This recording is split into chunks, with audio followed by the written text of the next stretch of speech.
اعوذ باللہ من الشیطان الرجیم۔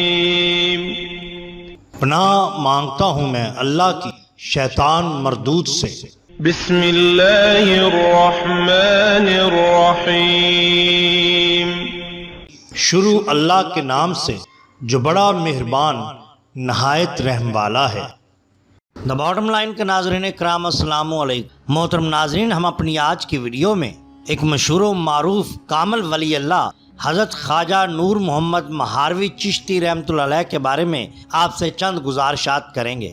ہندوستان میں سلطنت مغلیہ کے عہد میں تصوف کو پھر فروغ ہوا اور 2-3 صدیوں بعد چشتیہ سلسلے نے 2-3 ایسے بزرگوں کے ذریعے رونق پائی جو یکے بعد دیگرے ظہور پذیر ہوئے۔ ان بزرگوں میں سے ایک شیخ کلیم اللہ جہاں آبادی تھے، جنہوں نے اپنے مولد شاہ جہاں آباد میں چشتیہ سلسلے کی اشاعت اور تبلیغ کا کام کیا۔ ان کے جانشین شیخ نظام الدین دلی اورنگ آبادی نے اورنگ آباد یعنی کہ دکن میں اپنے پیر و مرشد کے کام کو جاری رکھا۔ پھر ان کے فرزند فخر الدین فخر جہاں شاہ جہاں آبادی نے دہلی میں بیٹھ کر شمالی ہندوستان میں چشتیہ سلسلے کی بڑی کامیاب طریقے سے اشاعت کی۔ انہوں نے ہندوستان کے مختلف علاقوں میں اپنے خلفاء بھیجے۔ خواجہ نور محمد مہاروی انہی خلفاء میں سے ہیں جنہوں نے پنجاب میں سلسلہ چشتیہ کو فروغ دیا۔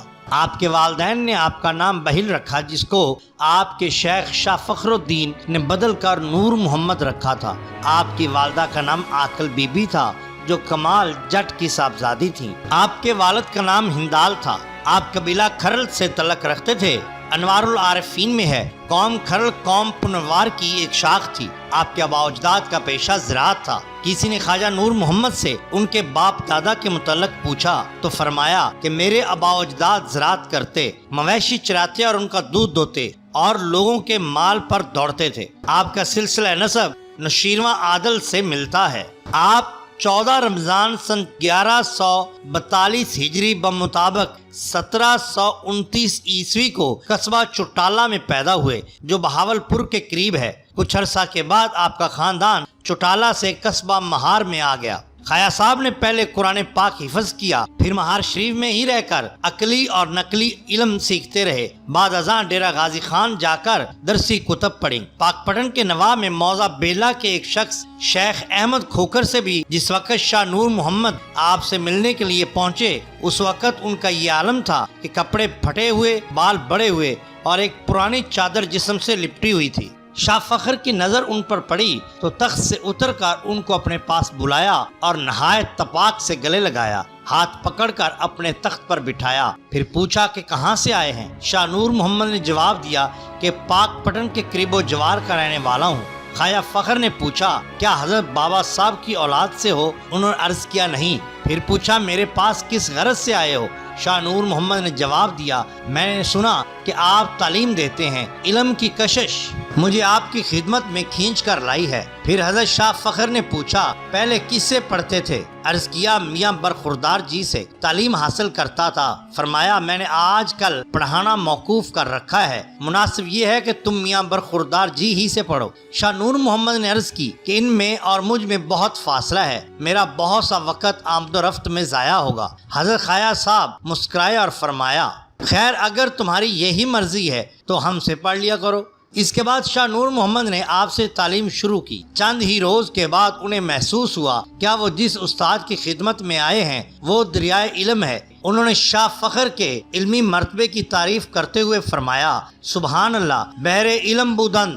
آغاز میں انہوں نے شاہ فخر سے منطق کی مشہور کتاب قطبی کا درس لینا شروع کیا۔ ابھی کچھ دن گزرے تھے کہ حضرت خواجہ فخر نے ان کی باطنی صلاحیتوں کا اندازہ کر کے فرمایا تم علم ظاہری میں اپنا وقت ضائع نہ کرو، جتنا پڑھ لیا ہے وہ تمہارے لیے کافی ہے، اس علم کی طرف متوجہ ہو جائیے جس کے لیے آپ بنے ہیں۔ چنانچہ سن 1165 ہجری بمطابق سن 1751 میں شاہ نور محمد نے حضرت شاہ فخر کے دست حق پرست پر سلسلہ چشتیہ نظامیہ میں بیعت کی۔ شاہ فخر کے دہلی تشریف لانے کے بعد شاہ نور محمد پہلے شخص تھے جنہوں نے شاہ فخر کی بیعت کا شرف سب سے پہلے حاصل کیا۔ خواجہ صاحب کو اپنے پیر و مرشد سے بہت محبت تھی۔ مولانا بھی خواجہ صاحب کو دل و جان سے چاہتے تھے اور ان کی بہت قدر و منزلت کرتے تھے۔ یہی وجہ تھی کہ خواجہ صاحب نے کامل 16 سال تک آپ کی خدمت کی۔ اس کے بعد آپ نے مہار شریف اور پاک پٹن کا سفر کیا۔ مہار میں تشریف لانے کے بعد خواجہ نور محمد نے ارشاد و ہدایت کی وہ شمع روشن کی کہ تمام پنجاب اس کی روشنی سے جگمگا اٹھا اور دور دور سے طالبان حق آپ کے گرد جمع ہونے لگے۔ شجرۃ الانوار میں ہے کہ ایک شخص جو مہار سے دلی جا رہا تھا،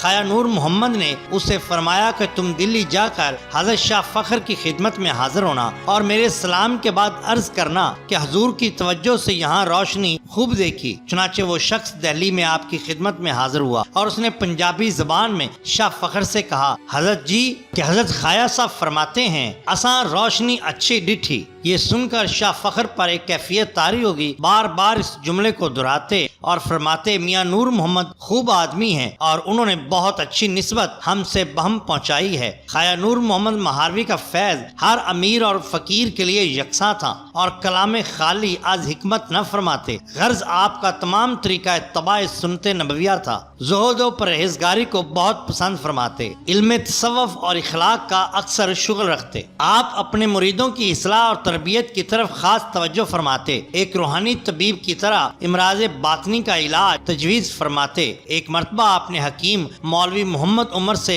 فرمایا کہ مہار دارالشفا ہے۔ خواجہ صاحب کے مریدوں کا حلقہ بھی وسیع سے وسیع تر ہوتا چلا گیا۔ اپنے مریدوں کو سلوک کی تعلیم دیا کرتے تھے۔ مولانا فخر جہاں برابر آپ کی طرف توجہ فرماتے رہے۔ وہ جان محمد کو اپنے مرشد شاہ فخر کی وفات کا بے حد صدمہ تھا۔ اپنے شیخ کی وفات کے بعد کافی عرصہ زندہ رہے، لیکن اس صدمہ کی وجہ سے طبیعت میں شگفتگی نہ آ سکی۔ آخر یہی حزن و غم آپ کی وفات کا سبب بنا اور اس رنج و غم نے کاسٹ بدنی کی صورت اختیار کر لی۔ اسی زمانے میں جب آپ بیمار تھے، ایک مزید صدمہ آپ کو یہ پہنچا کہ آپ کے مرید خاص اور خلیفہ حضرت نارو والا نے وفات پائی۔ اس رنج نے بھی انہیں کمزور کر دیا۔ وفات سے 1 سال پہلے آپ نے دنیا سے بے تعلق ہو کر خاموشی اختیار کر لی تھی۔ لوگ خاموشی کا سبب پوچھتے تو فرماتے کہ میری گفتگو تفسیر و حدیث ہے، کس سے کہا جائے اور کون سمجھے۔ مرض الموت میں مریدوں کے اصرار پر خواجہ محمد عاقل نے پوچھا کہ حضور کا مزار کہاں بنایا جائے۔ فرمایا میں غیب کا جاننے والا نہیں ہوں، اللہ کو علم ہے کہ مجھے موت کہاں آئے گی۔ آخر 3 ذی الحج سن 1205 ہجری بمطابق سن 1791 کو آپ کا وصال ہوا۔ آپ کو تاج سرور میں دفن کیا گیا جسے چشتیاں کہا جاتا ہے۔ خواجہ صاحب کے 3 صاحبزادے 2 صاحبزادیاں تھیں۔ بڑے صاحبزادے کا نام نور الصمد تھا جو والد کے وصال پر مسند آرا خلافت ہوئے اور 1 ربیع الاول سن 1206 ہجری میں وفات پائی۔ آپ کا مزار والد کے مزار کے متصل مشرق کی جانب ہے۔ دوسرے فرزند کا نام خواجہ نور احمد تھا جنہوں نے سن 1224 میں وفات پائی۔ تیسرے صاحبزادے کا نام خواجہ نور الحسن تھا جنہوں نے سن 1280 میں وفات پائی۔ یوں تو آپ کے خلفاء کی بہت بڑی تعداد ہے، لیکن زیادہ مشہور خواجہ سلیمان تونسوی ہوئے۔ آپ بڑے باکمال بزرگ گزرے ہیں۔ جب خواجہ صاحب مولانا فخر جہاں سے خرقہ خلافت حاصل کر کے رخصت ہونے لگے تو مولانا نے بعض نصیحتیں کرتے ہوئے یہ بھی فرمایا تھا کہ تمہارے دامن سے ایک کوہستانی شہباز وابستہ ہوگا۔ یہ خواجہ سلیمان تونسوی ہی کے متعلق تھا۔ ذیل میں ہم آپ کی کرامات اور خوارق عادات بیان کرتے ہیں۔ آپ بڑے صاحب کرامت بزرگ تھے۔ آپ پر اللہ کی بے شمار عنایات تھیں، زبان سے جو نکلتا پورا ہو جاتا۔ آپ کی چند کرامات میں سے ایک کرامت یہ ہے کہ میاں نور بخش مہاروی سے منقول ہے کہ کوٹ مٹھن کے قریب ایک قاضی صاحب نے حضرت قبلہ عالم سے عرض کیا کہ حضرت آپ سے ایک وعدہ چاہتا ہوں کہ جب میں فوت ہو جاؤں تو آپ میرا جنازہ پڑھائیں۔ فرمایا انشاءاللہ میں ہی تمہارا جنازہ پڑھاؤں گا۔ قاضی صاحب مذکور ابھی حیات تھے کہ حضرت قبلہ عالم کا وصال ہو گیا۔ قاضی صاحب کو فکر لاحق ہوئی کہ اب حضرت قبلہ عالم میری نماز جنازہ کی امامت کیسے فرمائیں گے۔ الغرض کچھ عرصہ بعد قاضی صاحب فوت ہو گئے۔ جب ان کا جنازہ تیار کر کے صحرا کی طرف لے کے گئے تو کیا دیکھتے ہیں کہ گھڑ سوار گھوڑا دوڑاتا ہوا آیا اور 4-5 آدمی پائیدہ اس کے ساتھ دوڑتے آ رہے ہیں۔ جب قریب آئے تو ہر شخص نے پہچان لیا کہ حضرت قبلہ عالم ہیں۔ سب نے قدم بوسی کی اور اس وقت سب کے دل سے یہ بات محو ہو گئی کہ حضرت قبلہ عالم تو فوت ہو چکے ہیں۔ آپ نے قاضی صاحب کی نماز جنازہ پڑھائی اور پھر نظروں سے غائب ہو گئے۔ اس وقت لوگوں کو احساس ہوا کہ حضرت قبلہ عالم تو وفات پا چکے ہیں، یہاں تو صرف ایفائے عہد کے لیے تشریف لائے تھے۔ سبحان اللہ، یہ شان ہوتی ہے اولیاء کرام کی۔ محترم ناظرین، اگر آپ کو ہماری یہ ویڈیو پسند آئی ہو تو لائک کیجئے، سبسکرائب کیجئے ہمارے چینل دا باٹم لائن کو، تاکہ ہم آپ کے لیے اور بھی بہترین ویڈیوز لا سکیں۔ اپنے دوستوں کا، گرد و نواح کے لوگوں کا بہت خیال رکھیے۔ اللہ اور اللہ کے رسول صلی اللہ علیہ وآلہ وسلم سے بہت محبت کیجئے۔ آپ کا بہت شکریہ۔ اللہ حافظ۔